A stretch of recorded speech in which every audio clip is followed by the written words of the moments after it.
Joining us now, she's the head coach, the Ohio Valley Conference champions, fresh off the NCAA tournament, the first ever NCAA tournament bid program history. Of course, had a great career, played at Southern Illinois. I speak of Tara Archibald joining us here on In the Circle. How you doing? I'm great. Thank you for having me. I'm really excited to be here and get to talk softball with you today. We're looking forward to having you. And let's talk about last year. Historic year, 34 wins. You win the OVC. When you've had it now that you've had a time to reflect on it, what comes to mind from last year? Just really proud of our team and our program and what we were able to accomplish. And um, it started what I hope is something really that we can look back on and say that was a building block for the future and something we can continue to build upon. And just a lot of pride, a lot of pride. What was the turning point last year? Was there a moment where you thought we can make this happen? Because the Ohio Valley Conference is a wild league, always parity. The tournament tends to be wild. Was there a moment where you thought this team could accomplish this historic feat? Yeah, I think the turning point or maybe a really big building point for us was when we opened up conference at UT Martin and went in and we swept them. And I'm pretty sure they were picked to win the league. And so for our team to walk away from that weekend, I think that kind of gave them the like confidence of like, yeah, we can do this. Like we talked about it, right? Like we knew coming into the season we had the talent, we had the pieces. We thought we had the roster to be able to do it, but it hadn't been done before in a really long time here. So it was just like having something to put substance behind what we were talking about. And I think that weekend was a really huge weekend for us of like, oh, okay, yeah, I think we can really do this. Take me through that week in the conference tournament. Unique in as well because of where it was held in Oxford, Alabama. But then you obviously shut out SIUE 2-0 nothing to win the championship. Just take me through that week playing in a neutral field like Oxford, Alabama in that facility, and then making the run that you did.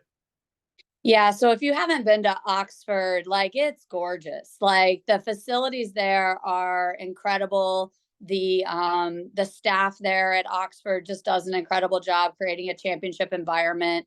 And so our players feel like rock stars when they're there, right? And so it was a really special week just to be there. But we knew we were going in like we knew we could beat anybody in that tournament, and the goal was to go win it, right? And I just felt like from the time we got there, from practice the first day, our players were locked in. They were just really determined and like focused, but like enjoying the moment too. Like they were loose, they were playing free, but man, they were on a mission and they were locked in from the moment we got off the bus.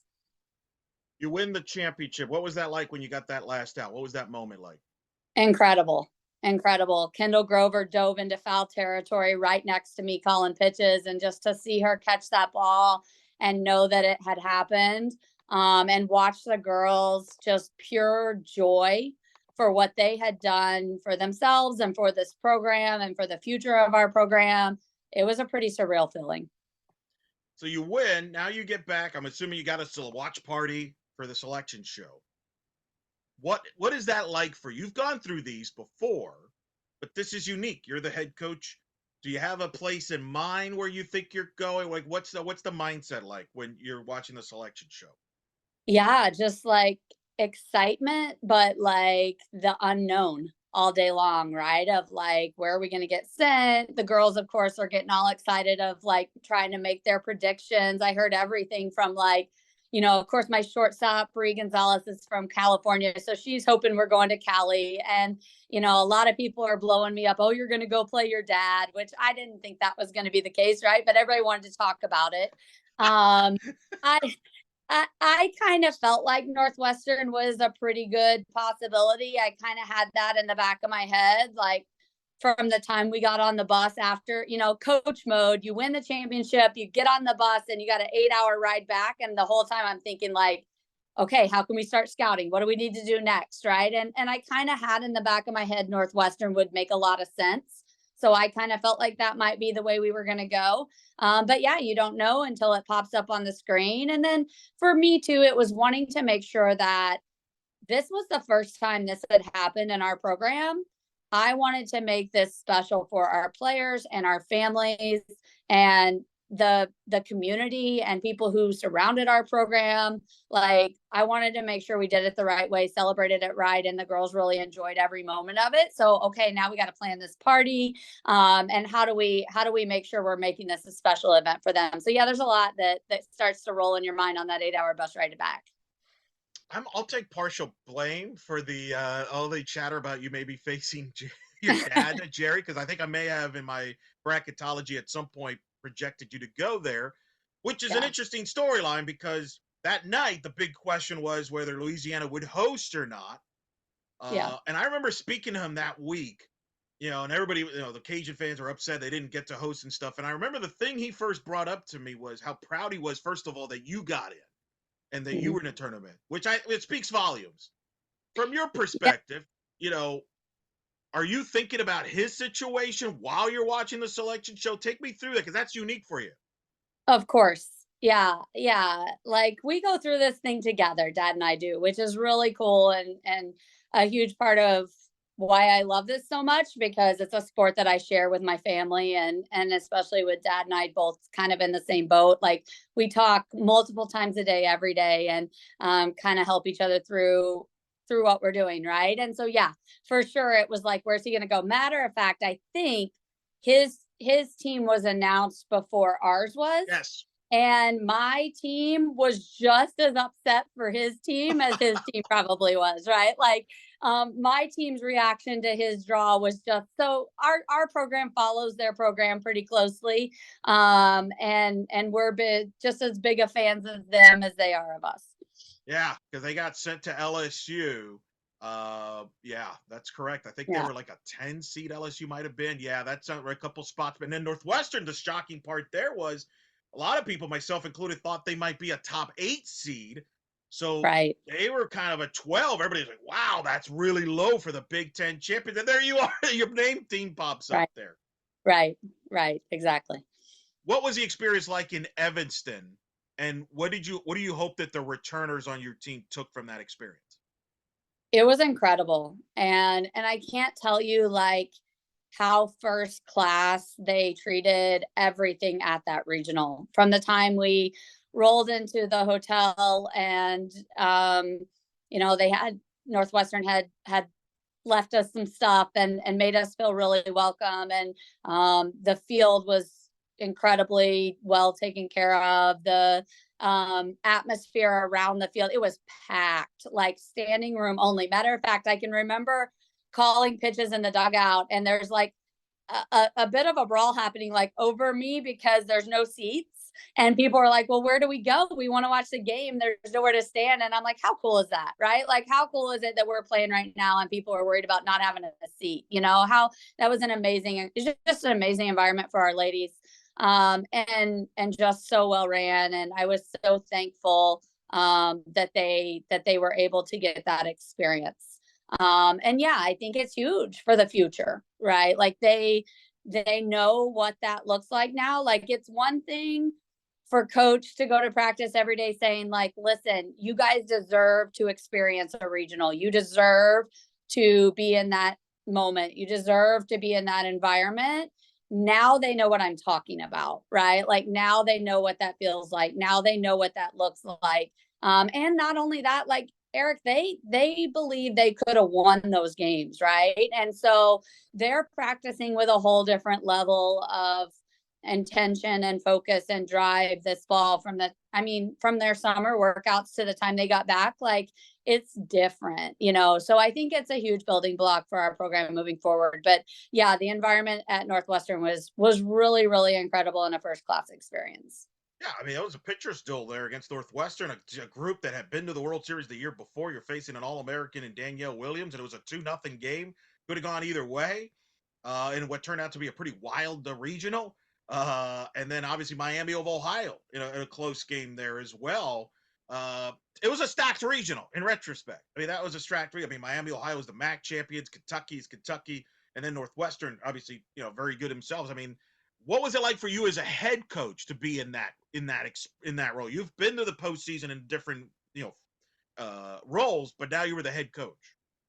Yeah, I think it was just the difference for me was getting to watch my players experience that experience, right? Like that was the difference. Was getting to see it through their eyes and know that like these are players who I recruited to Eastern and I sat them on my couch and I said, "I want you to come here and help me take this program to regionals for the first time in school history." And they bought into that sight unseen, right? Like they bought into that with like just my vision, right? Like there wasn't much to prove to them that we were going to do it, but we just talked about it. But they bought into it. And Olivia Price was my first recruit to Eastern. And so it was just so cool for me to see her out on the mound doing what she did the entire postseason, and carrying our team as far as she did and carrying that out and her getting to experience that and getting the recognition she deserved. Like just a proud mom, proud coach moment for sure. Mentioned Olivia Price, obviously the reigning OVC pitcher of the year, 16-6, 1.87 ERA. You mentioned your first recruit. That's a pretty good start. Uh, what makes her so good? Because I think a lot of people got to see her for the first time, really, in that regional, matching pitch for pitch in that regional. Olivia's a competitor. She doesn't say a lot. She's pretty quiet about the way she does it. She's not going to get super flashy or like she's very non-emotional. But she stays there the whole time. But man, well, my AD the other day referred to her as a silent assassin. And that's kind of how she is. Like she is just a very competitive, very driven young lady who wants to win. And so when it all kind of started to come together for her and she got some confidence, and started to see like, oh yeah, like I can do this. Something clicked and then the confidence continued to build and she was determined. Like it was a laser focused determination that I honestly can't think of too many times in my coaching career I've seen a player get in the zone like that. And that's what she had during postseason. And it was just a lot of fun to watch. You know she'd be this good when you first saw her. If I'm being honest, no, I didn't. I recruited Olivia. She was just a all around athlete. She actually was more of a center fielder and a leadoff hitter in travel ball and high school ball. She didn't pitch hardly at all in high school. She pitched a little bit in travel. But she came to my first camp I had here and like the fastest home to home time, the strongest overhand throwing time. And oh, by the way, could throw a 63 for 64-mile-an-hour curveball, right? But like didn't really know how to pitch at all. It was just raw talent, right? But great kid, wants to be in the medical field, like all the intangibles. Parents are incredible, raised in a great environment. So you knew she had the potential to be good. But no, I didn't. I wish I could say I did, but I didn't recruit her and say, "Oh, this is going to be the OVC Female Athlete of the Year." Yeah. When did you see it like turn where you're like, oh wow, we got something pretty special here that could really take us places? When was that moment? Started to happen over the winter a little bit. She started to develop a changeup. I had always said like if she could just get an off-speed pitch, I thought that would help her like finish ball games. And she started to get that toward the very end of off season, right? Like January late. And I'm like, okay, this could be it, right? But it still wasn't quite there. And even preseason a little bit, like she was still trying to master that and get it. And then I don't know, maybe that UT Martin game you saw a flash of like, oh, but she's kind of had good games against them in the past too. Like she's had some good conference games where you're like, yeah, I can't put like a pinpoint moment for her of like when it really, really clicked, but it kind of just slowly, gradually built up throughout the year. She started to get more confidence in that change up. And then something was just different when we rolled into Oxford, Alabama, and she was on a mission. She was determined. She was your ace, but she wasn't your only pitcher. And that was the thing that impressed me about your team as the season is you had a staff, which is not easy to build at a place like Eastern Illinois in a mid-major. It's hard enough to do in a major power conference, let alone main trip. But you had that balance in the staff with Rachel Kaufman, who's a two-way player, won 9 games for you. You had Alexa last year; she does not return. But how were you able to build a deep staff so quickly there and have the success you did? Yeah, well, I think that's important, especially in today's day and age. You got to be able to show more than one look, and I think if you can show 2 or 3 pitchers who are very different from each other, which Rachel and Olivia are polar opposites of each other, which is awesome to be able to show hitters a different look from day to day, or even from the first half of the game to the last half of the game. So that was a really big deal for us and something we were pretty intentional about. Rachel, I think Rachel gets overlooked a little bit for what she did last year, but we don't get to where we got to if Rachel Kaufman doesn't have the year she had. She won some huge games for us during the conference regular season that set us up to get that 2 seed, which turned out to be huge for us in the tournament. So, Rachel was a huge piece of that. And, her development last year was really, really fun to watch as well. I think she finally kind of figured out how to pitch to Division I hitters, right? Coming from the JUCO level, she figured it out. And when it clicked for her, I felt like she just really took off as well. So yeah, she was a huge part of what we did last year as well. You have Olivia and Rachel back. What do you have else on the pitching staff? Do you think that those two will carry the load? Do you think you have others that could step in to that number 3 spot? We're really excited because this fall we had 4 pitchers who all threw even innings. And all threw very, very well, and very equal, So we added Carly McKenzie, who was a JUCO All-American from Kaskaskia, took Kaskaskia to the World Series for the first time, I think, in school history. I think she was top 3 in the country in strikeouts last year at the JUCO level. So she brings a completely different look than both, Rachel and Liv, a very, very spinny pitcher who can get a lot of strikeouts. And then we also have a freshman, Mackenzie Oslanzi, who we're really, really excited about for the future of the program as well. So yeah, we're excited. We have 4 arms and continue to build that staff and be able to show hitters different looks.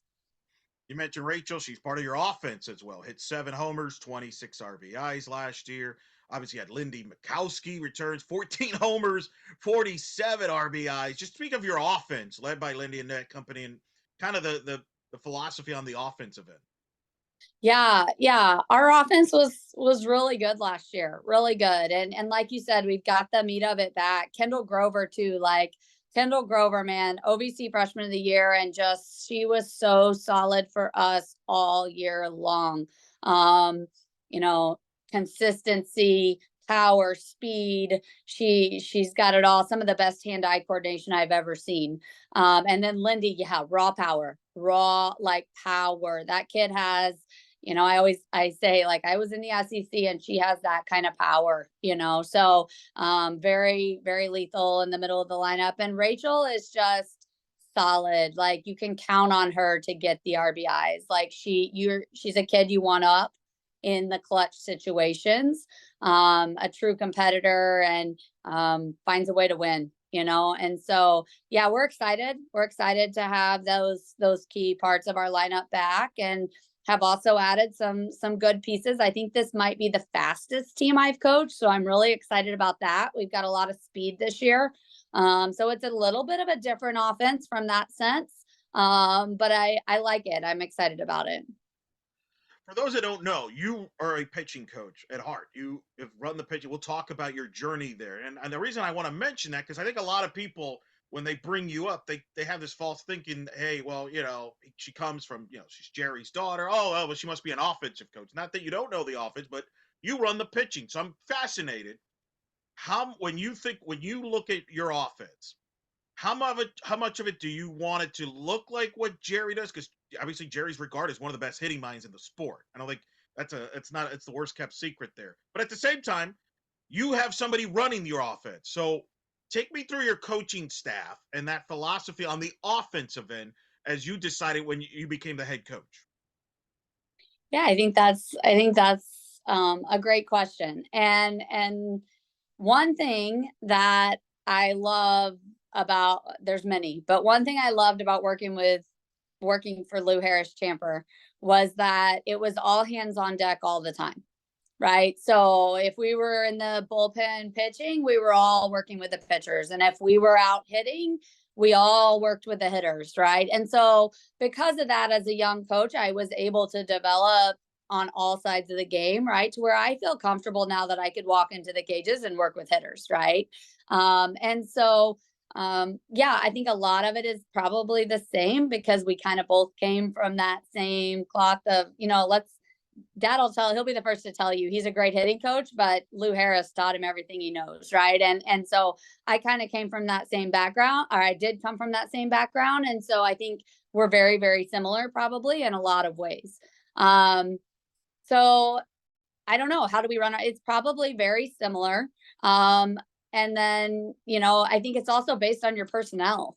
So like this year, our offense is going to be completely different than our offense was last year, simply based on the athletes that we have in our program, right? So we're probably going to maybe hit and run a little more. Maybe we're going to squeeze a little bit more. Maybe we're going to bump for a hit a little bit more than we have in years past, because that's what our athletes are really good at and can do. So a little bit more based on our personnel, maybe than just a philosophy. But I think with softball, you want to have speed, you want to have power, and you want to be consistent, right? And if you can do that, you'll score a lot of runs. But and then staff wise, I guess leading up to that, like I'm really excited because this fall I've been able to bring in LaCyra Daniels, who actually played at Georgia, was there my dad's first year at Georgia, and was part of that World Series team.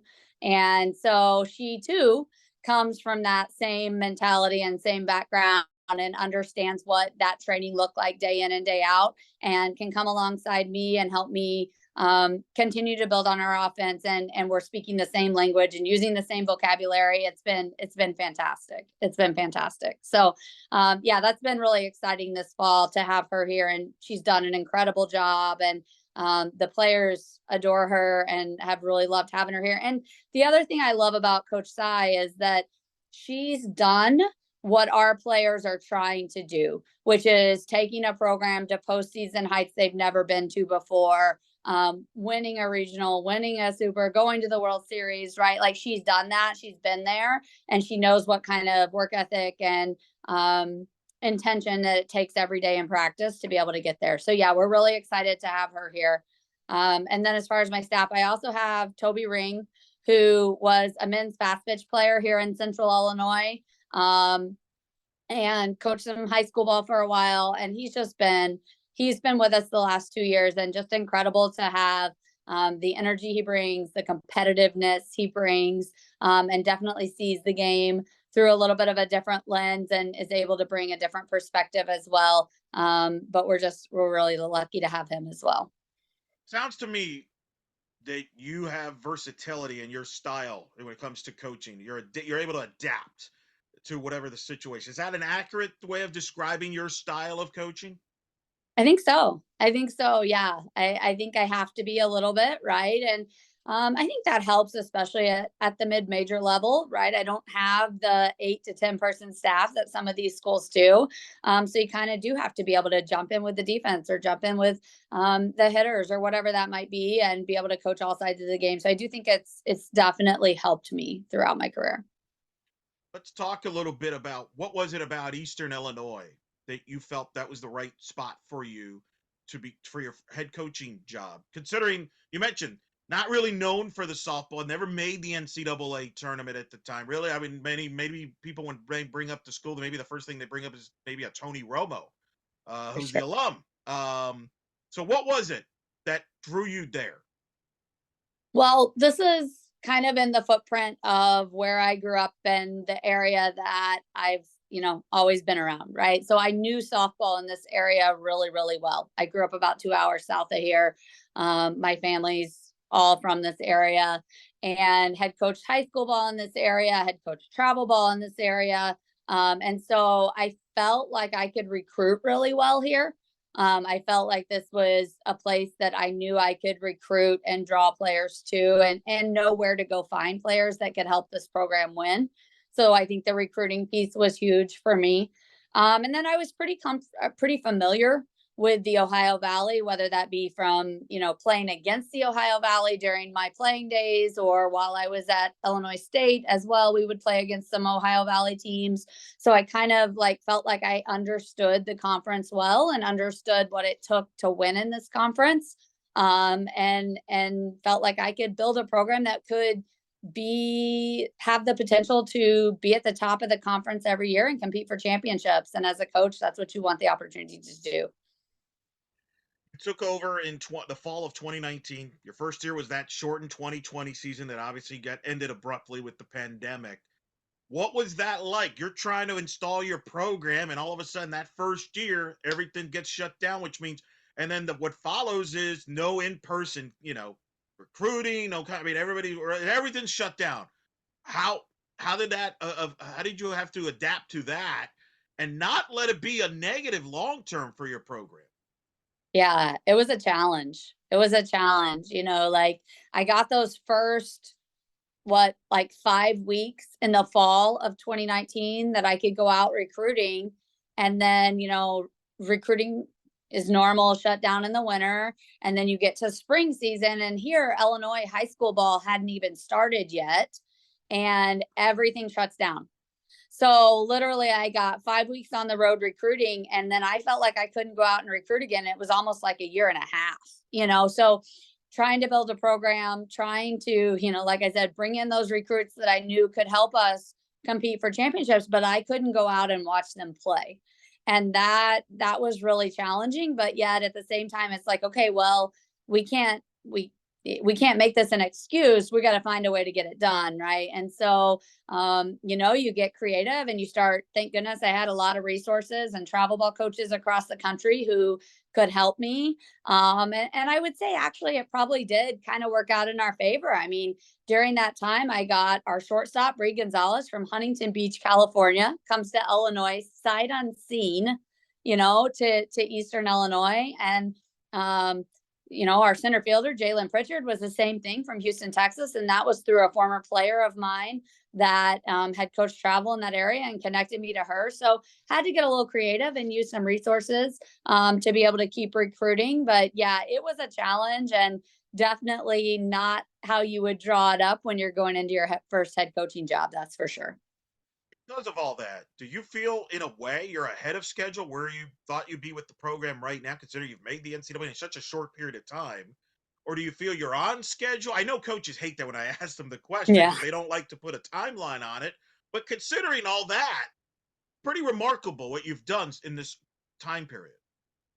Yeah, well, thank you. I appreciate that. And I don't know, like I think as coaches, we kind of just put our head down and go to work every day. And we know what we want to do. We know what the end goal is. I don't know that I ever put a timeline on it, or especially when COVID happened that I started like thinking about time. It was more like, okay, what do we have to do to win today and get better today and go to work. But we're definitely really proud of what we've done, and really excited for the future as well. Obviously, let's talk about growing up. You grew up around softball. I mean, was that like determined? Like you had to play softball? Was there Was there ever a moment where you're like, yeah, maybe I'm going to go in a different direction? Or was softball was always going to be? It was always going to be softball. No, what people sometimes I don't think realize is like that was totally my choice, and my dad actually got into softball because of me. So I loved softball. I played everything growing up. I was a small town, three sport, sometimes four sport kid. Like I played volleyball, I played basketball, played softball, was even a cheerleader and a gymnast at one point. But like softball was, I even rode horses. That was actually my dad's favorite, surprisingly. If he would have had his way, I would have been a rodeo queen, barrel racer. That was what he was really passionate. So, but I love softball. And so at the time, dad was running the hunting lodge in Mexico. And so he would be gone from October till February, March. And so when he came home from March to October, he just wanted to spend time with me and my sisters. And it happened to be that softball was how we did it because that's what we love to do. And so he kind of fell in love with the game because we fell in love with the game. But no, it was never like you have to. It was definitely 100% our choice. And then it just became that's how our family spends time together. That's what we do for fun. Those are family vacations. And my little sisters fell in love with it too. And it kind of just continued to grow. So, He has told that story of the his work there at the border in Mexico there, which is kind of wild still. When he yeah. told me that. So, if it, what was it that made you decide to play softball over other things you could have done? Yeah. I don't know that, like, I don't know what it like. I just have always had this passion for the game and I still do. Like I just love softball. Like it's always on the TV, it's always in the background, it's always like never get tired of it, just have always loved the game and I think maybe the strategy of it, right? Like the team part, the chemistry part of it, I don't know. It's just been in me since I can remember and just have always loved the game. Do you ever wonder what if you didn't go into softball, what you would be doing? What would he be doing? Like, I mean, it's kind of wild. Like you mentioned, you had a part in his role in deciding to get into coaching, which is significant. Yeah. Yeah, it is when you think about that, right? Of like, I don't think either one of us really thought we would both be college softball coaches for a career. Like I was going to be a teacher, right? Like I always thought I would teach and maybe coach at the high school level or travel ball level. Like that was kind of my plan. And then Lou saw something, I guess, in both of us and inspired both of us to coach, which is really cool when you think about that. But yeah, I don't know. It's really hard because it's been since I was like 5. This is what we did, right? So it's hard to think about life without it. That's for sure. Describe yourself as a player. You ended up playing at Southern Illinois, for I believe for the legendary Kerry Blaylock. I did. That's I pretty did. good. By the way, that's pretty good. We're gonna get the coaches you have been around. By the way, we'll get to. That's a pretty impressive list of I'm people you've very been around. even my high school coaches were like Hall of Fame legendary coaches. So yeah, yeah, I've been pretty blessed. And I think I don't take that for granted, Eric. Like I think that's a huge part of why I'm sitting here right now. Because I every level I played at, I was surrounded by great coaches who were really, really good at doing what they do. Right. And I think created an environment that made me love it. Right. And so I think that's a huge part of why I'm doing what I do. Yeah, you played for Kerry Blaylock, Hall of Famer. Southern Illinois.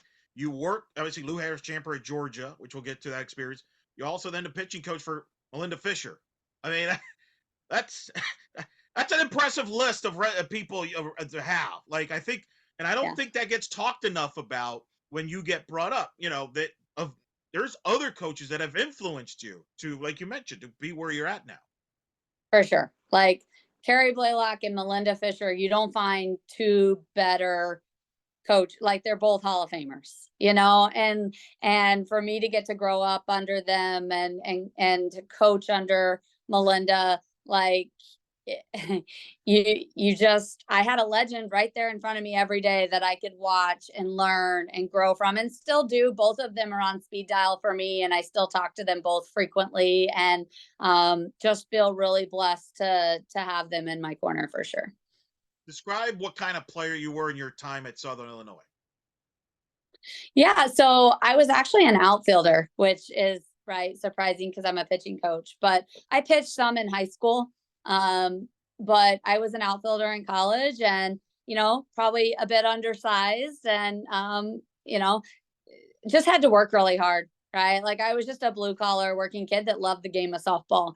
Probably a bit, to be really honest, a bit over my head in the Division 1 level, not sure I had that natural talent to really play there, but just really loved the game of softball and felt blessed to be in Carrie's program and got to watch her take SIU Carbondale to new heights for the first time, and roll into Alabama and play in a 8-team, what there wasn't even super regionals at that time, right? Regionals and get to experience that and watch that as a player. And now that experience is invaluable for me as a coach as well. So yeah, it was my time in Carbondale was incredible.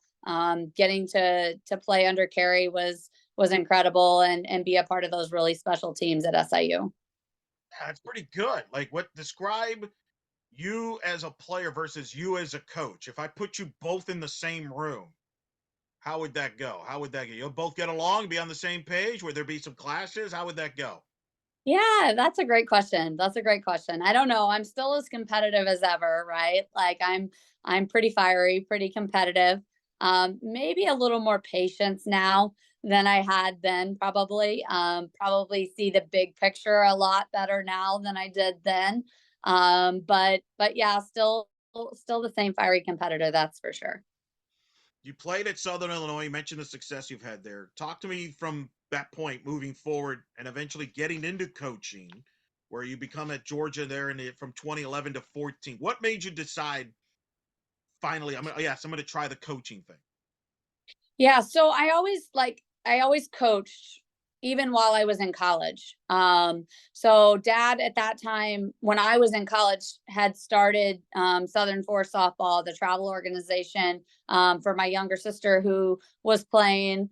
And so I think it was like my junior year of college, I started coaching the 16 and under team. He would coach the 18 and under team. And I look back on those years, to be honest, and I'm like, oh my goodness, those parents and those kids were so patient with this young fiery coach who really probably didn't know what I was doing coaching, but just had some really great athletes. And that was so fun. And then of course my youngest sister Jerry Ann, she always played on those teams too, so to get to coach her, and have that time in the dugout with her, I'll always cherish those moments. But yeah, so I coached that travel organization with dad. And then he moved on to Georgia. And when he moved on to Georgia, then I kind of took over the Southern Force organization, and was running both teams at one point. And I think we even had like 3 or 4 teams going. And I was coaching a team through that the whole time. So I was coaching for quite a while at the travel ball level. And, if it's not for players like Mel Dumazic and Ellen Renfro and Whitney Owens and Brittany Gray, who are great pitchers that came through our program, I'm not sitting here today and Aaron Aravallo, there's another one for Yeah. you that played for me in travel and honestly helped me get my job at Georgia because Lou watched me coach those pitchers and saw something in me that said like, wow, she could be a really good pitching coach at the college level. And so that's kind of how I got my opportunity, was through coaching travel and honestly having just incredible players in my program that maybe look really smart, I guess. But it was more having great players than it probably was me. So that was the moment where you became a pitching coach. Lou decided, I think your future is being a pitching coach. What was your reaction Yeah. when she told you that? Well, while I was coaching travel, I fell in love with pitch calling. Right. So, like, while I was coaching travel, and again, let me preface, I had some really good pitchers to call pitches for. Right. So, like, it's kind of easy to call pitches for Mel Dumazic, but it was fun. I fell in love with pitch calling and the strategy of pitch calling. And that's kind of the basis. Right. And so when Lou called me up and said, hey, I want to bring you to Georgia and I want you to come be our pitching coach, I'm like, whoa, do you really think I'm ready for that? Right? Like, do you really think I can do that? Like, be a pitching coach at the SEC level? And I think that's what makes Lou special is like she sees greatness in people before they can ever see greatness in themselves. And she called that out in me and said, look, I'll be right there with you every step of the way. I'm going to teach you how to do it. I'm going to teach you, how to be a great pitching coach. I'll make sure you're successful, but I think we'd be a great team. And so, I mean, that was a no-brainer, right? Like when Lou Harris says, "Come on, let me teach you how to do this." Like I think she's one of the brightest, most incredible coaches that's come through the college game, and to have her call me and say, I want to give you the knowledge to be able to do this, like I had to get my husband's blessing, but man, for me, it was a no-brainer. We're going. So, yeah, I'm glad that the husband agreed. yeah, me uh, too. but that's an incredible story that Lou Harris that changed the project. And listen, I mean, doesn't shouldn't surprise me. I mean, Jerry's told me the same story that he wouldn't, that Lou Harris deserves all the credit for his success, because she believed in him. So now you're on this Georgia staff. Describe this Georgia staff because it's a who's who now when you look back on it. Yeah, it was fun. Like, it was so fun, and, I mean, it was like we all 3 were just super competitive, driven, hardworking, people, so, I mean, I'm sure there were days in the office that our, amazing director of ops, Norma, was, like, ready to run out, right? But it was so much fun looking back on it, and again, like, for Lou to give us that opportunity, and not just give us the opportunity, but like pour into us and teach us how to be successful. It was a very big blessing in my life and my family's life.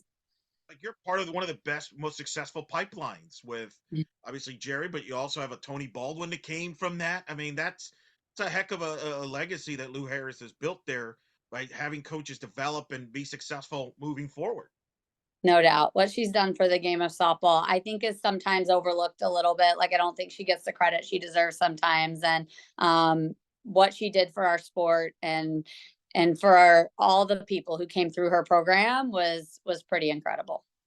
Following Georgia, you ended up you were a sports administrator from 14 to 17, away from the sport. You come back in college, came away from college, you came back to Illinois State. What take me through that period of time there where you decided to get back to college coaching there with Illinois State? Yeah. So I have 3 sons, and at the time when I stepped away a little bit, I thought, getting into the business sector and the private sector of softball, kind of got a really cool business opportunity to get to open a sports facility with a guy by the name of Ty Warren, whose daughters are actually in the softball world too. But he was doing a really cool project and building a facility in College Station that would allow me to stay close to my family as well, which at the time my kids were all like 5 and under. And I thought, keeping them with my mom, who had basically helped raise them while I was at Georgia, was a huge deal for our family. And so just a really cool business opportunity that Ty and Keisha Warren gave me. And it was an incredible experience. But while I was there doing that, like, man, Eric, it didn't take me long to hit me like I missed coaching. Like, I missed the competitive side of scouting reports and getting to watch your players grind on the field every day, but then in practice and then go and see that click in competition, right? I just missed coaching. And so I knew I wanted to get back into the game.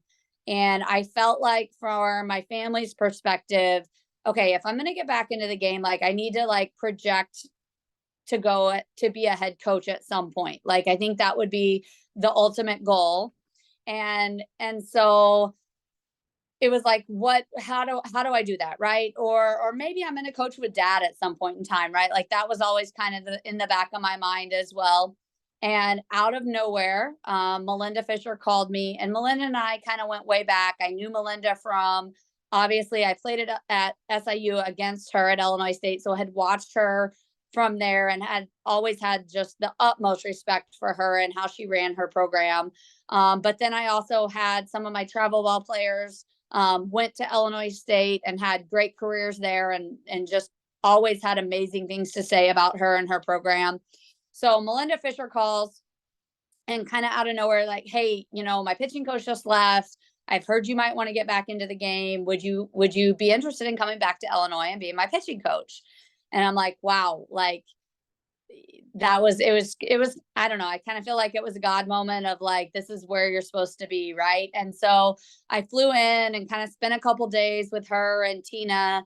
And again, it just like immediately felt like this is where I'm supposed to be. And if I really want to be a head coach, it's a no-brainer. Who else better to work for than Melinda Fisher, and get to like watch how she runs her program and help prepare myself to be a future head coach.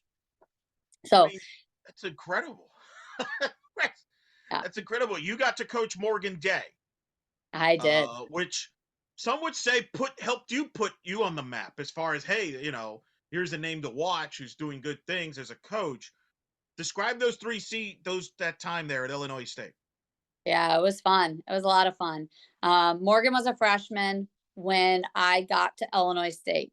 And getting to work with Morgan, like, Morgan was a blank palette at that time, right? She didn't play like super high level travel or anything. Like she was just still learning who she was as a pitcher and what her skills were going to be, and just an amazing human. Morgan Day is an incredibly driven, loves the game of softball, and wanted to be like, she had that drive to be an elite pitcher from day one of her freshman year. So yeah, super fun as a pitching coach to get to walk in and have Morgan Day sitting there ready to work with. Yeah, I got lucky on that one. That was fun.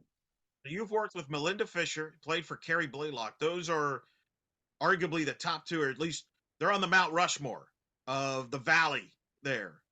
Uh, what was that like, working under Coach Fisher, Hall of Famer? And then how do you compare her and Coach Blaylock? I mean, those are Illinois State. I mean, that's like always been the matchup, and now of course both are retired. Obviously, I mean, Yeah, it was sad to see them leave the game, but so excited and happy for them to get to go on and enjoy the fruits of their labor all those years and get to go do other things. But definitely was kind of a sad year there to see them kind of go off at about the same time. Um, they're very similar, to be honest. Melinda and Carrie are very similar. They're both extremely hard workers, very blue collar, hardworking.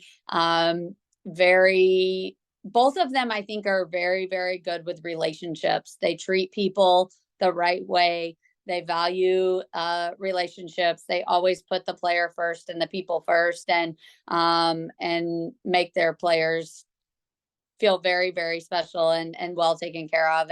And so I think, but yet very competitive. Both of them are extremely competitive people as well. But they just do things the right way. There's a reason why they should be on the Mount Rushmore, as you say, because they do things the right way. They treat people the right way. And they're winners. They want to win. those two and Lou Harris Champer. How much of those three is in you as far as your coaching is concerned and your A little bit philosophy of and all. style? A little bit. Little bit of all of them, and my dad too, right? Like I think my dad played a huge role in who I am as a coach as well. So I think I take some qualities from all of them and then kind of mesh them all together to become who I am today. But no doubt they've all had a huge influence on me. Looking at last year, you get to the NCAA tournament, leading the program to the first time. You get there as a head coach. Your alma mater gets there as they win the conference tournament. Georgia gets to a super. And then your dad now finally wins the regional because, as you know, he likes to be self-deprecating. He likes to, I think he called himself Gerry Glasco, regional Lasco or something. Like he just couldn't get out. He would take little fun shot, and I'm Gerry. You're doing fine. He's like, I can't get out of the regional. I can't do it. Impression, but he finally wins a regional. What was that? What was that like? Do you feel in a way maybe somebody there was up watching all of you there as a family last year? Because I think in retrospect, when you look back, last year is going to be a year that all of you as a family will never forget. Yeah, it was a special softball season for sure. It really was. And there's a video out there of my mom, my dad, my grandpa, and I think my aunt maybe sitting in my dad's office. I think literally like during the national anthem before his championship game, watching the last pitch of my championship game and celebrating. And it just was a really cool video. But that's so like that's what our family does. Like we support each other all the way through. And so to get to see them have that success, and I know they felt, I know dad was really proud for our team as well. And it was a special year. And I'll tell you what, I'll give you another tidbit, Eric. When I got to, which I knew this as I was driving there, but when I got to Northwestern for my first regional as a head coach, you know who my site director was? Carrie Blaylock. No way. Yep. She Wow. was she was the site director at our regional. So I roll off the bus and get to walk up and give her a hug and tell her thank you for, like the role she played in helping us get there as well. It was really cool. It was a really full circle moment, and it was something I'll remember forever for sure. That's incredible. Like, what are the Yeah. odds of that? That Yeah. that had to be a little emotional in It a way. was. Like it had to be like this is all. I mean, like it's meant to be. Yeah, it was. It was really cool. And to get to introduce her to my team, and tell my team about the role that she had played in my life, like it was cool. It was really cool. I mean, I'm getting teary eyed now. Thank you for sharing that. That's an amazing story. Yeah. That's incredible. You got to play your dad a couple years ago. We did. Tell me, what was that like? Was it weird? What what? Take me through that process there, because that's unique. It was a lot of fun. It was a great game. It was packed because it was the first game of the Mardi Gras tournament. Yeah. So it wasn't at Louisiana. It was at Youngsville Sports Complex, which is like 20 minutes from Lafayette. And of course, they had a huge crowd as always, right? So it's packed and everybody's kind of talking about it. But for our players, like it was super. I know for my team, like they were fired up. They were like, all right, like the underdogs are coming, right? And let me tell you, Rachel Kaufman threw a gem that game. And to be honest, Eric, this comes up at like Thanksgiving and Christmas dinner a lot, but we beat them if you really want to know the truth. So here's what happened. So I think we went up by one or two runs. I can't remember, in the top of the ninth and the bottom of the ninth, they're up. And they had a runner on first, and my second baseman goes to field the ball, and their runner runs into my second baseman, but they didn't get interference called, right? They don't call it. Louisiana umpires, Louisiana, Shocking. whatever. Yeah. So anyway, she gets called safe. So then she gets to second, and Lenny Milkowski picked her off second base by like 6-7 inches, and we have the picture of the tag being applied, and you can see that her hand's not on the base. So every once in a while I pull that picture out, and I just have to remind them that like she was out and we really won. But no, it was so fun. It was so fun. We really enjoyed it. And anytime I get to share the field with him, it's really special. So How does he respond when you take out the photo? he knows. Oh. He knows. Like he knows he escaped one right there. But yeah, no, it's fun. Was he supposed to also play at your place? Uh no, Never no, worked he out did that way. Okay. through here. It didn't work out date wise, but he did make a trip through here. He played at U of I a couple years ago. That's what it was. Okay, that's what I remember him, because I remember him on the telling me about going up back in the Midwest and Yeah. things like that. But yeah, I do remember that when he played him close. No, No replay, no replay. Come on. no replay. No replay. Yeah. How So do you feel about the sport now compared to when you played? And now you're involved as a coach. Tell me how much it's changed. Is there things that you worry about? Do you like the direction of the game? Give me your thoughts on the current landscape of the game. I just think it's so exciting. I think it's absolutely so exciting where our sport is right now. The what television has done, right? The number of players we have playing the game. Like I was just out this weekend recruiting, and oh my goodness, the talent that we have playing the game right now, in all areas of the country, right? Like not just in California, not just in the South, Southeast, like there's a lot of great softball players in the Midwest right now. And so I think the growth that we've seen in the last 10 years, and the growth that we've seen in the college game alone, it's just really, really exciting. And like I said, I just love softball. So to be able to see our sport have that kind of growth and see people like, I'll run into the most just random people at Starbucks, and then I'll tell them what I do. I'm a college softball coach. They're like, oh, I love watching softball on TV, right? And for people to fall in love with our sport from the outside, it's been really fun. It's exciting times, I think, for our sport. Talk about the Ohio Valley for those that don't follow on a daily basis. Describe the league. The league's had a lot of changes with realignment, like everybody has. So what's it like in the OVC, especially going into this year? Yeah, it's competitive. It's just like any other conference I've ever been in. But like when you get to conference, anybody can take it, right? Every weekend, anybody could win. And so super competitive. And we have had a lot of head coaching changes and then conference realignment, obviously. But man, you've got your people in there like Mark Redmond, or what he's done at SEMO, like so impressive, and somebody who I just have a ton of respect for. And it's a good league, and it's super competitive, super competitive. Tournament was in Oxford, Alabama. Has that been determined where it's going to be at this year? Do y'all like it as a neutral site? Would you rather be on where are we at as far as the conference tournament? Yes. So it actually has moved, and this year it will be at the Louisville Slugger Complex in Peoria, Illinois.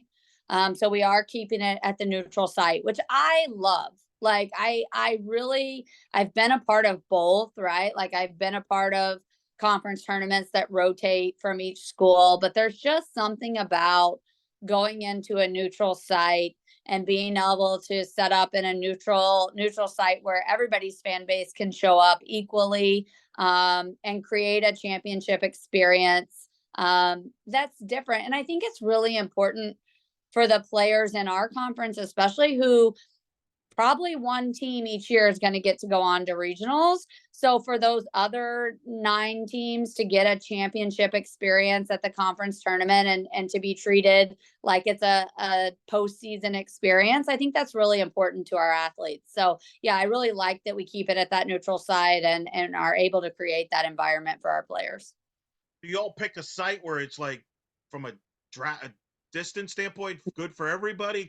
How do you all decide in what neutral field? That's unique. Not many conferences do that. How do you determine what's a good neutral site for the league? Yeah, we've actually, I mean, there's been issues with that, to be honest, which is why we were in Oxford for a while. Because to be really honest, like that facility, like I said, in Oxford, it's amazing. And for us, we were probably, well, we were the furthest away. So our drive was as far as anybody's, but I was all for it, because once you get there, the championship experience you get is incredible. So we did this year move to Peoria to try to be more in the OVC footprint, and to make it a little bit less of a drive for everyone, kind of a more right in the middle a little bit. We've had a hard time finding something right in the middle. But yeah, this will be a little bit easier for everybody to get to. And our Illinois State Tournament is played for high school, is played at Louisville Slugger. And so I was able to go to that last year, and they did a great job creating a championship environment there. So I think it'll be great. I think it'll be a really good experience. Speak to Eastern Illinois, your facilities and the campus that people may not know. Describe that for people, like what it's like there. Yeah, so we're in a rural, Charleston's a very rural, quiet community. Very small town, but man, it's beautiful here in Central Illinois, especially this time of year. Like leaves are changing, and just gorgeous. But yeah, quiet town, quiet spot, really safe campus. Really easy to get to, like 2 hours from St. Louis, hour 45 from Indy, 3 from Chicago, so pretty centrally located here in the Midwest. And great campus, great academics, and an amazing administration, who I've been really blessed with my athletic director, Tom Michael, taking care of us in our program. So yeah, we're in a good spot. Describe the athletics there. Because I mentioned earlier, Tony Romo, that's somebody that obviously helped put the university on the map, as he's does now as a commentator, obviously a foot quarterback with the Cowboys. Describe that athletic there at Eastern Illinois. Yeah, a lot of football royalty, actually. So Jimmy Garoppolo, Yeah. Tony Romo, Sean Payton, Mike Shanahan. Like we've got a lot of football royalty here. So that's the first thing people think of when they think about Eastern Illinois. You're correct on that. But man, our athletic department's in a really exciting place right now, to be honest. Baseball and softball went to regionals last year. Track and field, cross country always historically do really well here, win a lot of championships. And then this year, our women's volleyball team is sitting at, I don't even know what, and 2 right now. Like they're top of the conference and having just a historic, great start to the season. Our football team's off to one of their best starts in several years. So we've got some momentum here right now, and we're really excited about where the athletic department's going. And there's a lot of excitement on campus right now. Oh, yeah, I'm as a fan of movies. John Malkovich also, I believe, is an alum Oh, of Eastern okay. Illinois, or at least went to school there. I don't want to say something that I don't know all the specifics, but I do know John Malkovich there. There, but it's great. I'm glad you brought up the athletics, because it is growing, and that's kind of what you saw as well. You thought it could grow, and that's the process that it's in. Uh, of all those NFL people, are we getting any of them our first pitch softball? Can we get one of them there? We need to work on that. I like That's that what I'm idea. saying. That's got to happen. Now that you've won a Okay. title, you won a conference title, you've been to the NCAA now. There's no excuse. Like, they're the off-season football, they're done in February. Get them out there to a home game. I don't think that's a big ask. I'm on it. I like it. We'll get on that. All right, last question before we let you go. As you move forward now through the rest of the fall, and then before you know it, February will get going. You'll have your non-conference, then conference. What are you hoping to work on and some of the keys for this year's team to accomplish the goals and kind of carry that momentum from last year? Yeah, I think the key for us this off season is just to continue to build on our cohesiveness in our unit as a team, build on the relationships with each other, developing that bond and that trust. You know, we have the talent. We have a lot of our talent is returning. We brought in a lot of new talent as well, and so it's just continuing to pour into our teammates and build on our team chemistry, and then just keep working. But I'm not real worried about that because man, they've been on a mission, working hard this fall semester, and they're very motivated to be able to have another great run next year. So just continuing to get 1% better. That's what we say every day. Let's get 1% better at whatever that is that we're working on and become the best version of us so that when we get back to that conference tournament, we can put ourselves in the right position to win it and get back. And then hopefully get to regionals and be able to push deep into the regional and try to win a regional championship as well. Those are our goals. But certainly got the great players to do it and great experience last year. Tara Archibald, head coach, Eastern Illinois, joining us here in the Circle. Coach, this is was a pleasure. Thank you so much for doing this. I know it's busy time, busy schedule, but we wanted, had you on our list this year to get you on, and definitely delivered. Awesome to talk to. Definitely want to talk to you more as in the coming years, months, you name it. We'll definitely try to get you back on the show. But thanks for talking to us. I really appreciate it. Thank you for allowing me to share our program with you. And I really appreciate what you do for softball. I listen to your podcast all the time and am really grateful for what you guys do and appreciate the opportunity. Thanks for having me.